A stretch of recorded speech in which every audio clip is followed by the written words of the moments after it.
Hello and welcome back to another episode of my MotoGP 23 career mode, and today we're here for the 17th round of our full Moto3 season for the Australian Grand Prix at Phillip Island. Now, apologies that has been quite a while since the last episode. I've been a bit busy doing other things, and also I've just been trying to wait for Milestone to maybe update the game so that we don't have the season completely ruined, and I'm pretty pleased to say it seems like they actually have. Now, recently there was a Moto E update released for the game. I did do a video on that one, so if you haven't seen it, I do recommend you go check that one out. And in that video, we did notice that AI seemed quite strong, and I'm pretty pleased because I think they actually have reverted the change they made in the previous patch. By slowing the AI down, they've put them back to how they were before, because based on that Moto E video where I was struggling and the testing I've just done for Phillip Island, it seems like the AI are properly back, which is great because we can now start doing career mode more regularly. I was kind of hoping that they would implement this patch, and also I'd kind of lost a little bit of interest because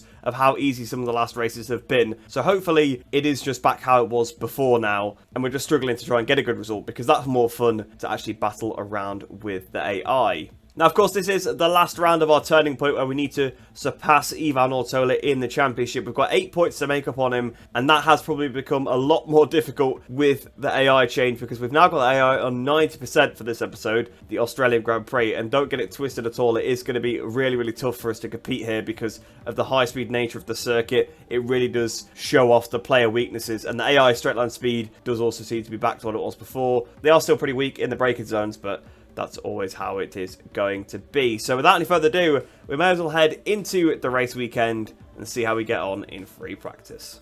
So we're definitely in a bit of a predicament here. Now, you can see on top of the session currently is Danny Holgado with a 38.7, and I've done a 39.4, so that's pretty bad on its own. We're clearly not on the pace here. I've probably got the AI still a little bit too high. Probably need to turn them down a little bit so we're a bit closer to the pace. But the problem is, in FP1, they did 36.4s apparently as the time, so they are like 2.5 seconds a lap quicker on the simulated times than they are right now. So we are going to go through Q1 regardless of what we do at this point, so just thought I'd let you know that. I thought I'd just show you before I do end the session because we are going to be in a bit of a mess. So these times actually aren't too bad, these simulated ones here, but obviously FP1 is where the damage has already been done. The slowest AI in FP1 did a 37, so the top of this session here, Moreira, a 38.2, is way slower than what was done in FP1 by pretty much everybody. And of course we're going to be right down towards the back, I would imagine. Yes, we are literally in last place. Me and Ogden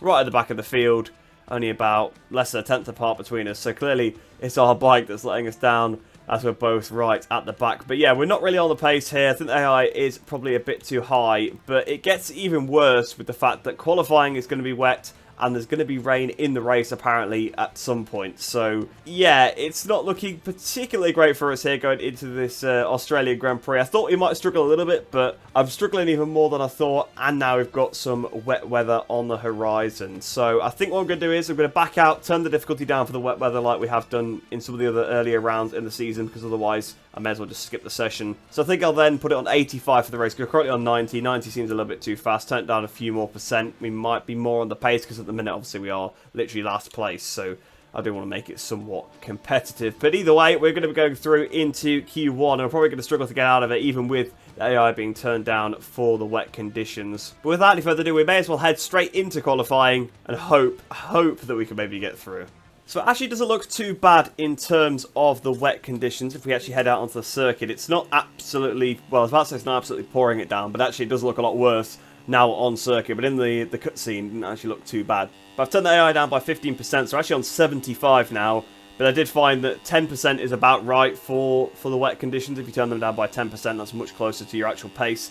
And because they were probably a little bit too fast in the dry, I've added on the extra 5%, which then, of course, we will only turn back up by 10, so we'll go up to 85 for the race. And already I've made a huge mistake there, carried way too much speed in there, completely forgetting really that it is wet, and I need to go a bit slower through the corners, and we've already crashed as well. So what a way to start this qualifying session. Fortunately, I think we'll be okay. I don't think there'll be any damage really picked up from that little crash, but already just trying to take the maximum speed I can through the corners and just going way too quick and go flying off the circuit. It is going to be on those weekends where I am pretty much on the limit everywhere, so there'll be probably a lot of mistakes.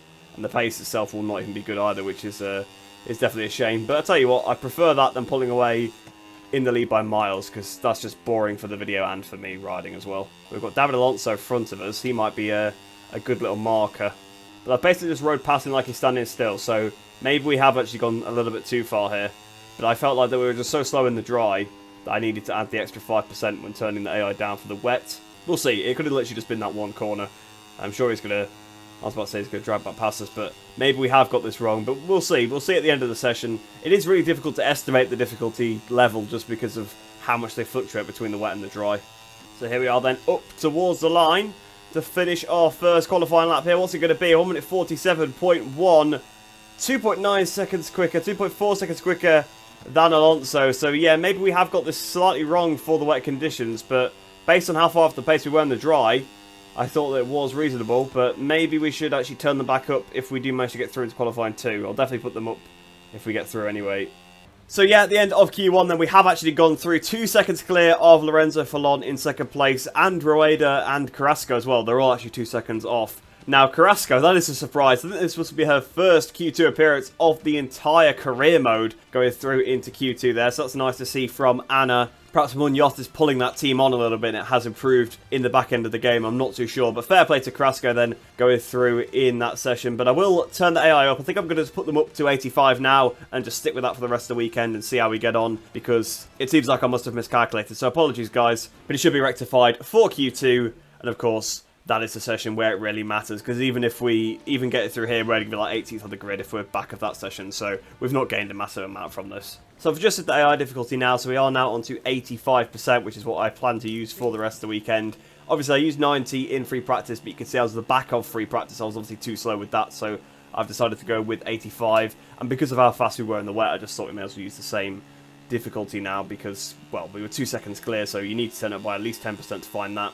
It's possible we found the only track in the game where they're actually slower in the rain than in the dry, which would be absolutely incredible, wouldn't it? Because I've been moaning about the AI difficulty, saying they've been too slow the last few episodes since they've patched it. They finally seem to have fixed it again, and if somehow we then mess up the difficulty itself because of the weather conditions, that would be a bit farcical, wouldn't it? But, oh, almost crashing on the curb. A couple of crashes we've had already in this qualifying session, so we do need to be careful. But I am trying. Like I said, I am really, really trying. So I've got my teammate right in front of me to use as a marker, so hopefully he'll help me out because he knows that I need to try and beat Ortola in this round by 8 points to actually win the turning point. And of course, myself and Ogden, we do now get on. Obviously, we had our differences at the beginning of the career mode, but I think there's a bit more mutual respect than there perhaps was at the beginning of it. So here we are then, ready to start our first lap here at Q2. Try and stay as close to Ogden as we can, see if we can close in on him a bit.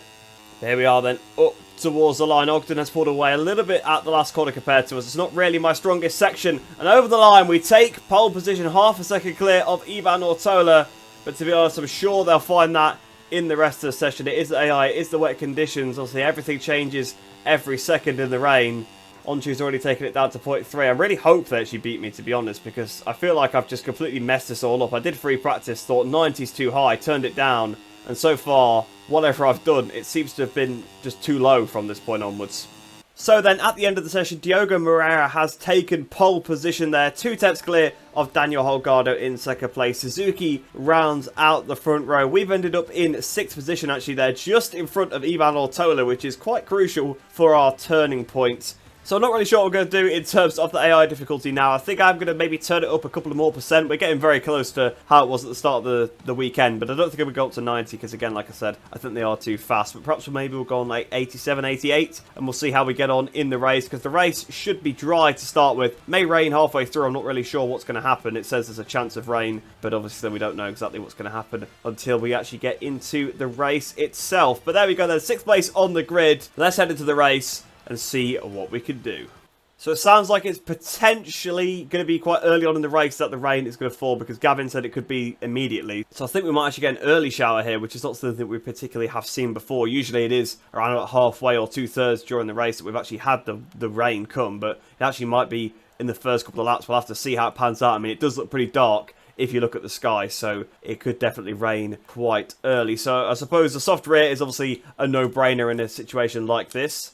We'll put a medium on the front, of course, like we always do, because the soft tyre's just not going to work. I mean, I suppose it doesn't matter quite as much, because, again, we're probably not going to be doing a full race, but I think it will be pretty unrideable if we don't go through and actually put a medium tyre on, because every time I've tried to use a soft, it has been absolutely terrible. So I've turned the AI up to 88 for the race. We'll have to see how it goes. Obviously, I'm still not really 100% sure what's going on this weekend, because we seem too slow on 90, but then we seem way too fast on 85, and usually there's not that much difference between the two. So I guess we'll have to see how it goes. I mean, 90 is sort of my lower threshold usually anyway, so it was a bit unusual. I'll have to turn it down even further. But without any further ado, we'll get the race started. I mean, it could be a chaotic one if the rain does come very, very early. The riders have completed their warm-up lap and lined up on the starting grid. In a matter of seconds, the lights will go out and the Phillip Island Grand Prix will begin. So we've got the two championship contenders there on the first two positions on the grid. We've got Ortola right near us as well there. You can see him. We're waiting for the lights to go out here for this Australian Grand Prix. Lights out and away we go. And has the start been okay? It's not been too bad actually. The AI have jumped me a little bit. You can see Ortola's actually got past me. Looks like we've got Yamanaka and On Chu trying to get in the battle as well as we go down towards the first corner. We're going to try and carry as much speed as we can through turn one. Both the layout paths side by side. We're a little bit wide through the doing corner actually. Probably had a bit too much speed on the entry to try and gain back on the exit. And round the outside through the southern loop goes some of the AI. I'm trying to pick the bike up here because we're in a situation where we're being touched there and the front end was starting to fold. And you can see we've been bullied back to 10th place already, so it's been an absolutely awful start, really. And you see Ortola is a few spots in front of us, and we need to be a few spots in front of him, really, to gain these points on him in this World Championship. But down towards the Miller corner, around the outside we go. Can we pull it down? We're a little bit wide, but I think we've gone around the outside of a few riders. Had a bit of contact there with Tatsuki Suzuki. We've got on the IA bikes on the inside of Yamanaka. Not Yamanaka, I don't know where I got Yamanaka from. Rueda was on our inside, but we've got the inside now through Siberia. He's hit us again there, so we've got to be careful. It's so easy to crash when you're at lean angle and you have contact with AI, but they seem so reckless hitting into us. We're back up into 7th place now. It's going to be 8th place. He pushes us out the way through turn 8. It's allowed Yamanaka through as well. That's probably where I got Yamanaka. I probably saw his name on the side as well, and maybe that's what I was reading, but it does seem like we are going backwards in this race. We're down to 9th place already, and it's only the opening lap, and we've been up as probably as high as like 4th place at one point, back down to 9th place now. It just shows that through these high-speed corners, the AI had the superior turning. It's like Mugello all over again. It's like Sachsenring all over again. This is the kind of circuit that really does suit them on this game. And to be honest, it's actually quite a poor track for them in the last few games. You could carry a lot more corner speed than they could. We're being warned about the fuel, but to be honest with the fuel, I'm going to ignore it for now because we're probably going to get the race stopped anyway. Yamanaka in the slipstream of Rueda. We're in the slipstream with the pair of them, but nothing we can do. We can't close up at all. We're on the limiter, so no more speed to be had out of this bike. We try go on the outside through doing corner on Rueda. I think we might have done it as we go into the southern loop. Up the inside we go. We're a bit hot. He's going to surely cut back underneath us. Yes, he does. So no position gained for now. And we've got Onchu, his teammate, all over the back of us now. So we're sort of in an IO sandwich. Been attacked by one IO from behind, trying to attack the one in front. We've got a pretty good run as we go through the Stoner corner. Can we try and do something into the Miller hairpin? Around the outside we go once again. We just have such a big advantage on the brakes there. And this time we've not made a mistake. So we're back up into 7th place. And Ortola is right ahead as well, though his feet have completely disappeared. So that's a bit weird. That's something I saw when I was testing, actually, at Phillip Island earlier on. I think it was Bertelli. His boots kept disappearing, so I think maybe there's a new bug in the game where certain boot manufacturer disappears. But either way, though, we go past Ortola. We try and tip into turn 8, though. He's not having any of it. So the footless Ivan Ortola gets back past us. And you can see he's definitely struggling because that front group is certainly pulling away from him. And it does seem like we are quicker through some sections of the track than the AI. Slower through others. Around the outside we go of Ivan Ortola now. Not quite been able to get past him, but I think we might have done it into turn 11 with a crash behind. Green flag, that's pretty rare. You don't see the AI go down too much unless it's one of those very strange ones with the front end where the grip sort of assist stops working for them.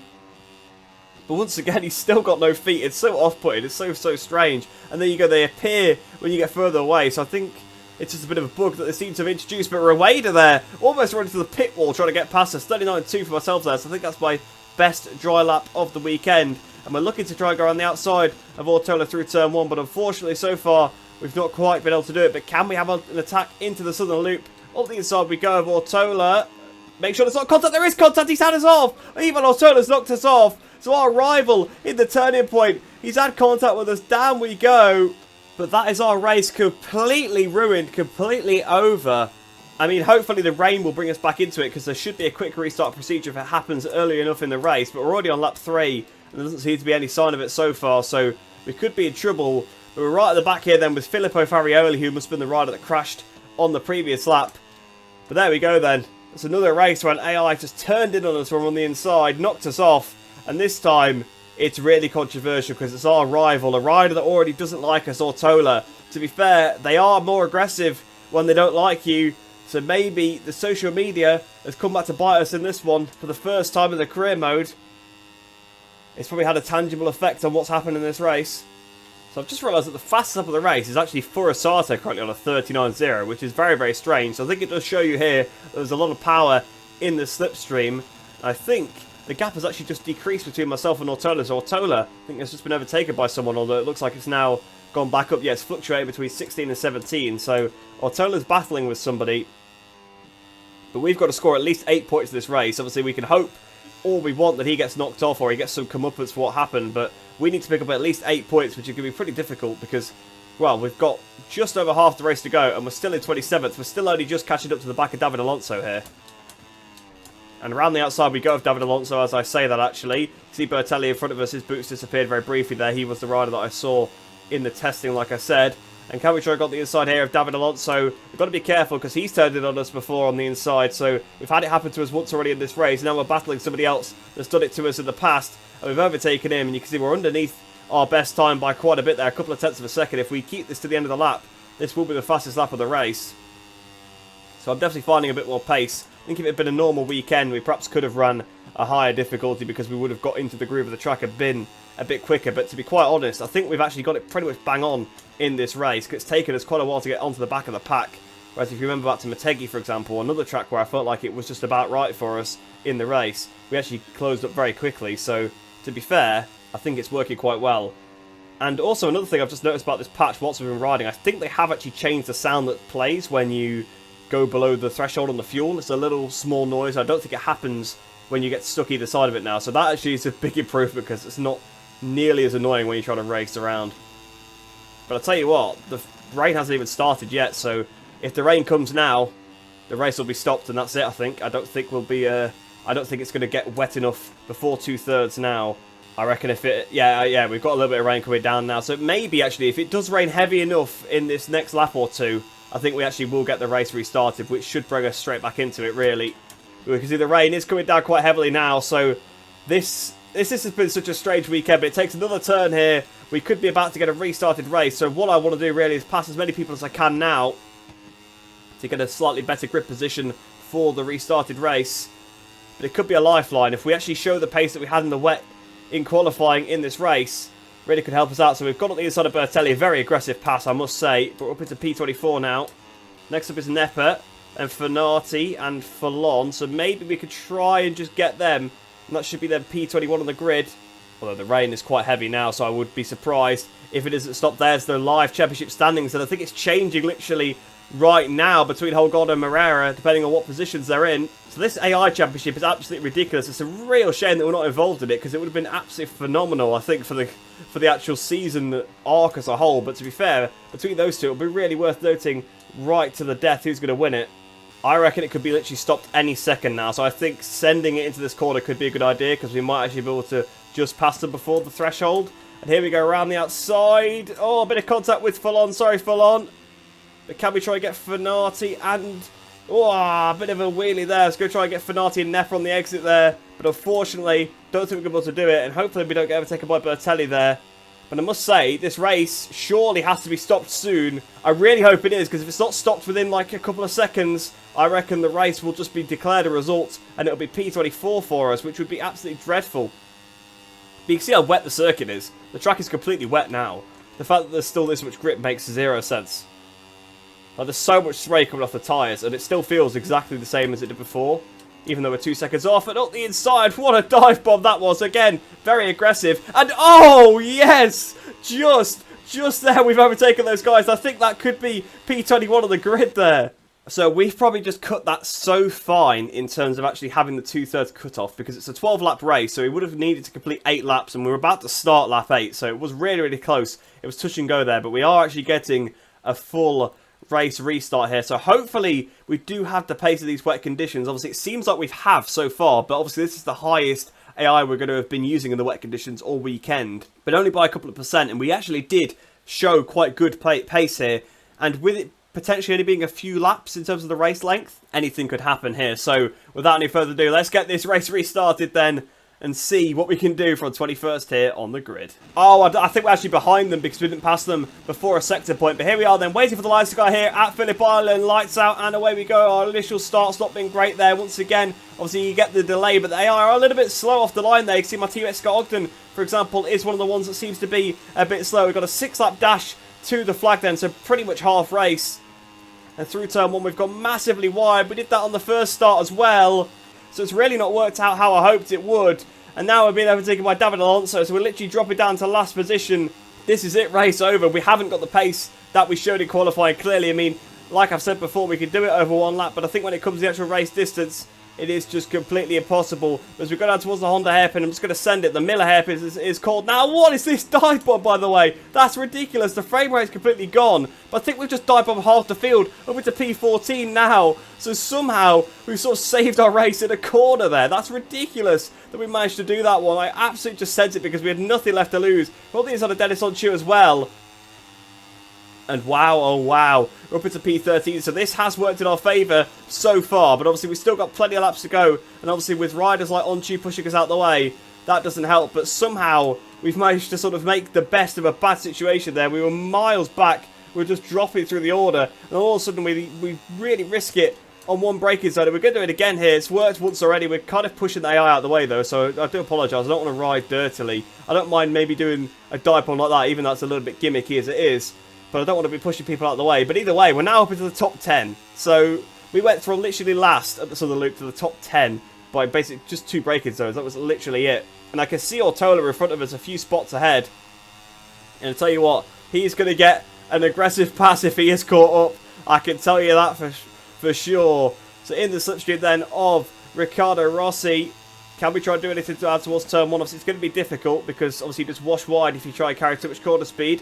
There we go, up the inside of the southern loop. Obviously, we've seen this one before. We've seen how it could go badly wrong. We've pushed Riccardo a bit wide there because I picked the bike up. And unfortunately, that has allowed us to be overtaken by Yamanaka and Rueda. So we are literally in the same battle we were in earlier on in the race between those two. Onchu's right there as well. Forasato's right there. Obviously, of course, he had the fastest lap at one point in the first part of the race. But you can see my front tyre currently is massively overheating, very much like it did at Mugello because of how dry the track is at the start of these wet races when it's been stopped for the flag to flag. But Rueda's back up the inside of us. Can we try to get back up the inside of him into Siberia? Me and him both haven't got wetsuits on, but everybody else seems to for some reason. It must be a bit of a bug, like when you actually transition from the dry to the wet, it doesn't apply it properly, but for some reason it's done it to every AI except him, and I don't really know why. But either way, we're closing up to Kaito Toba. Can we try and do something on him? Into Lukey Heights. Up Lukey Heights we go. Up the inside of Kaito Toba. He comes back up the inside of us. But I think we've got him. So we're up into P8 there. So this has been one hell of a comeback so far in this second part of the race after we've been knocked off. It's been a roller coaster weekend. I still can't really make heads or tails of it. It's been so bizarre. Fast lap of the race of myself there. 45.9. It's way quicker than what we could do in qualifying. But of course it is a lot drier than it was in qualifying. So that's probably why. I mean, we have to make the most of this part of the conditions because we're quicker in the dry parts, but you can see the track is now getting more wet, and this is where we are going to struggle compared to the AI. But into the Miller corner once again, we almost hit Suzuki at the back there because of the weird line he took, and unfortunately no overtakes on this lap, but fortunately we did put a bit more of a gap into Kaito Toba, and somewhat luckily for us as well, we haven't destroyed the front tyre too much. I mean, it's half gone, but we've also done about half of the race, so it should sort of last us roughly because it won't wear as much in the second half now that it's more wet. Remember back to Mugello when it was slightly dry at the beginning of the wet there. We shredded the front tyre in the first couple of laps, and then it was basically impossible to ride the bike for the rest of that race. But here we are around the outside of Tatsuki Suzuki. Through the MG hairpin. He tries to go around the outside of us. We haven't actually got the power down there, and he's beat us to turn 11, so fair play to Satsuki, but I really want to dispatch of him and Sasaki because I can see Ortola just there. And obviously we've already had contact with Ortola once in this race. He knocked us off, and I want a bit of revenge. Obviously I don't want to knock him off in return because that's just dirty riding, but I want to put a hard pass on him and sort of make a bit of a statement, maybe cause him to lose a couple of positions at least. And here we are in the slipstream of Tatsuki. Can we do anything down towards turn 1? Obviously we've been on the rev limiter so many times through this turn. Up the inside we go of Tatsuki. He's going to come back up the inside of us surely though, because we couldn't get it stopped for turn 1. We're going to be inside for the southern loop, and we've seen that this could go badly. We've seen this could go badly. And again, we've had to pick up the bike. So a couple of times there, I have just completely rammed into the AI, but it's one of those things where I have to pick up the bike, otherwise I get knocked off by them, unfortunately. And to be fair, in that instance, I will accept that it was just because I was carrying too much speed from my front tyre. But I think on the lap where we passed Ortola, I think it was fully on him. Tell you what, Artigas is having a pretty good race as well. I mean, he was pretty good in the first part of the season. He's not done a lot recently, but it's nice to see him back up there again, although I suppose not for our championship. I don't think he's particularly a threat anymore, but even still, if we end up having a bad score or whatever, I think we're right on the limit in terms of fuel as well, so we've got to be careful. We're going to have to turn the engine down at some point. Problem is, when you've had these stoppages, the fuel glitches out because it's like -7 laps underneath, so I don't actually know if we're about right. I think 7 should be right, because I think that would literally be 0.00, so we are going to have to probably save a little bit more fuel, so that we're like 6.8 or something like that. We're on the penultimate lap of the race, so we are going to have to start thinking about that kind of thing, and to be honest, it looks like we're not going to be able to catch up to this pack in front, unfortunately, so it looks like we're probably going to fail our turning point against Ortola, which is a massive shame, because we've done so well to bring it to this last round.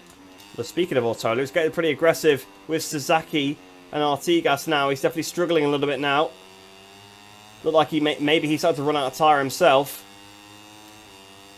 Although I was correct, if you look at our tyres, they're pretty much in the same state as they were when I said it a couple of laps ago. So our tyre is going to be good to the end. So actually we have got away slightly lucky compared to what happened at Mugello. Right, so we've put ourselves back onto the back of this pack. We have to be careful because Suzuki is very close to us. But I'm hoping that something happens in front that we can try and take advantage. I know we can't really beat Ortola even if we beat him on track, but I want the satisfaction of doing it anyway. And out the last corner you can see Artigas has pulled a bit on us. Suzuki is right there. And we're out of fuel. Oh no! Oh, you're joking me. We're actually... Oh dear. We are... we've been just knocked off by Joel Kelso, but we're actually out of fuel. Oh dear.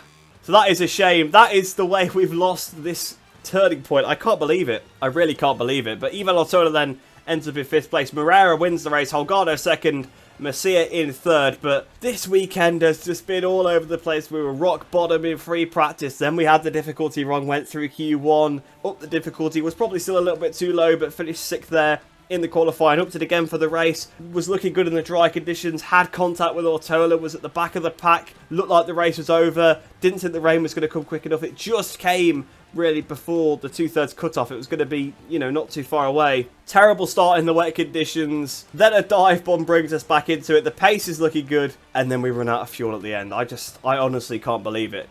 It just sums up the weekend, doesn't it?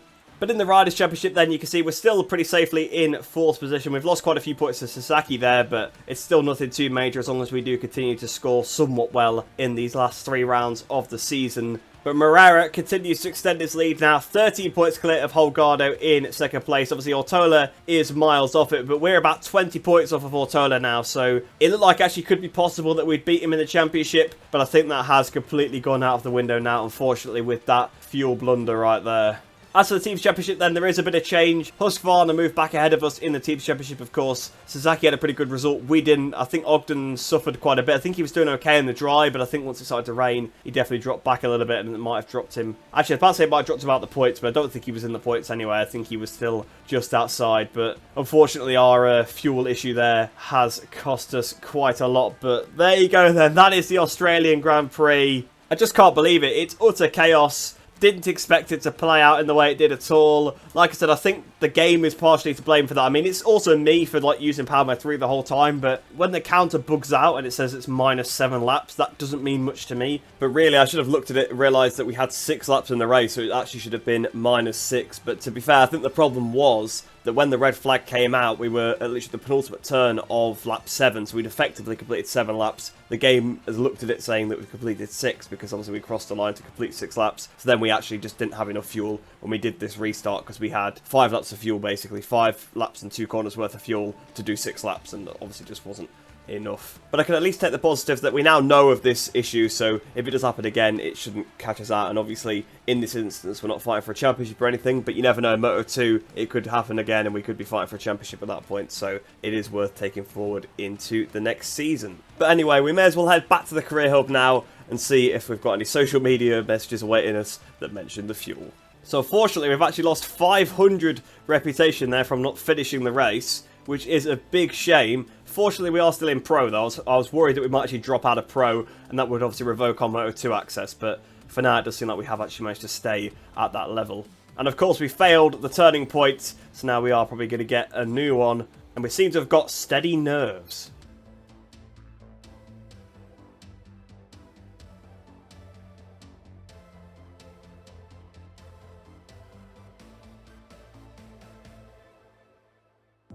So steady nerves after the latest ups and downs. Bike has to finish in front of Ortola in an attempt to find some continuity. So there we go then, going into the Thai Grand Prix, we have to beat Ortola. And to be honest, I completely forgot about the Thai Grand Prix. I was thinking it was Malaysia next. I think I said the last 3 races, but there's actually 4 then. There's Thailand, Malaysia, Qatar, and then Valencia. So I actually did make a bit of a mistake there. But in the career hub then, we have got a message on the social media from Scott Ogden. Ogden, having finished the race in front of Biker, confirms that we're doing a good job. Considering the high level of skills demonstrated, we have to continue working well for the upcoming races. So of course, literally that's probably the first time it's beaten us all season, and we just ran out of fuel. It's the only reason why I did it. So we'll be positive. I struggled with being behind you, but I'll try to regain the points I lost in the next race. And there you go, that brings us up to a nice happy face with Scott Ogden. But there you go then, that is the Australian Grand Prix for our Moto 3 season. So eventful. Obviously I did a recap of it just on the results screen there, but I just can't believe it. I can't believe anything that's happened all weekend. It's been so crazy. I was worried that the AI level was wrong, but then at the end of the day, we could have had it on 0% and we still would have lost that race because we ran out of fuel. So